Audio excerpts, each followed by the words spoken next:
Serikali ya kaunti ya Mombasa leo imezindua rasmi Majaoni ECD Center kama sehemu ya juhudi zinazoendelea kuboresha miundombinu ya elimu ya awali ya watoto katika kaunti hiyo.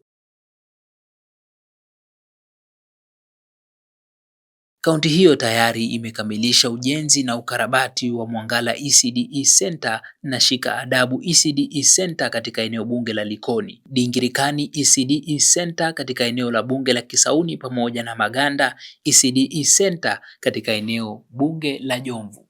Akizungumza wakati wa uzinduzi huo, gavana wa Mombasa Abdul Swamad Sherif Nasir alisisitiza dhamira yake ya kuimarisha elimu ya awali kwa kuwekeza katika mazingira salama ya kisasa na yenye heshima kwa watoto kujifunzia.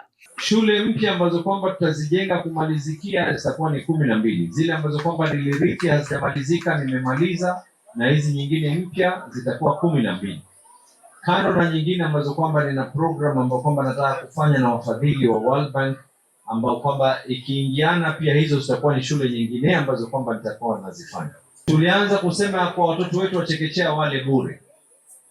Sasa hivi kila mtoto wa chekechea anakula bure, sio? Mimi nikafanya jukumu nikaajiri walimu wote wa shule za chekechea. Na hata sasa hivi tunazidi kuajiri wengi na wengine.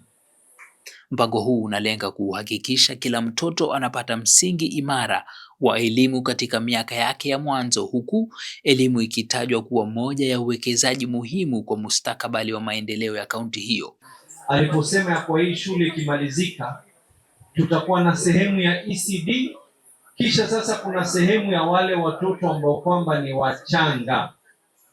Mtuletee watoto, mkiletea wale watoto sisi tuwatizame, nyinyi mwende mkafanye kazi, ikifika jioni uje kumchukua mtoto uende naye nyumbani.